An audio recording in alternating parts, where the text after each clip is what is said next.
ऐसा लगता है कि उद्धव ठाकरे अब महाविकास आघाड़ी से दूरी बनाने का मन बना चुके हैं और इसीलिए उद्धव ठाकरे एक बार फिर से हार्ड हिंदुत्व की राह पर चल पड़े हैं।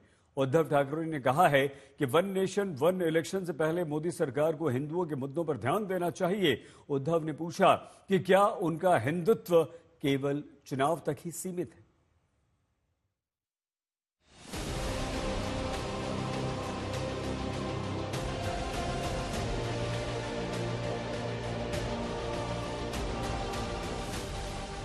महाराष्ट्र विधानसभा चुनाव में महाविकास अघाड़ी की हार से सबक लेते हुए उद्धव ठाकरे वापस कट्टर हिंदुत्व की विचारधारा पर लौटते दिख रहे हैं। आज जब प्रेस कॉन्फ्रेंस में उद्धव ठाकरे से एक राष्ट्र एक चुनाव विधेयक पर सवाल पूछा गया तो उद्धव जवाब के दौरान हिंदुत्व की पिच पर फ्रंट फुट पर खेलते नजर आए। उद्धव ठाकरे बोले, वन नेशन वन इलेक्शन से पहले मोदी सरकार को हिंदुओं के मुद्दों पर ध्यान देना चाहिए। उद्धव ने पूछा, क्या उनका हिंदुत्व केवल चुनाव तक ही सीमित है? पिछले कुछ दिनों से लगातार हम देखते आए हैं, पढ़ते आ रहे हैं कि बांग्लादेश में हिंदुओं के ऊपर अत्याचार होते जा रहे हैं। खास कर 10, 15, 20 दिन पहले की एक खबर है जिसमें साफ साफ कहा गया है, लिखा गया है कि वहां का इस्कॉन का मंदिर जलाया गया। वहां के इस्कॉन के जो भी क्या कहते हैं उनको पुजारी प्रमुख है, उनको गिरफ्तार किया गया। हमारे विश्वगुरु क्या कर रहे हैं?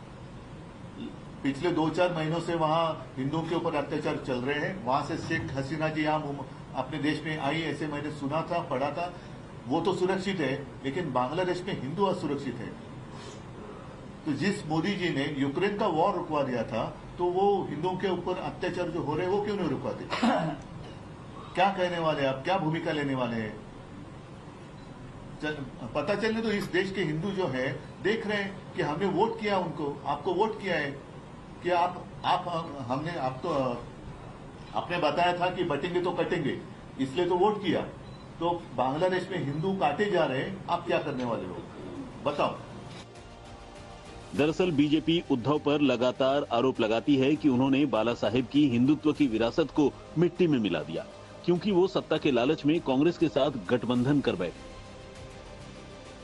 ये नकली शिवसेना वाले, इन्होंने बाला साहब को धोखा दिया, इन्होंने शिव सैनिकों के बलिदान को धोखा दिया। सत्ता के लिए ये राम मंदिर को गाली देने वालों के साथ चले गए। सत्ता के लिए ये मुंबई हमले के बाद पार्टी कर रहे लोगों के साथ चले गए।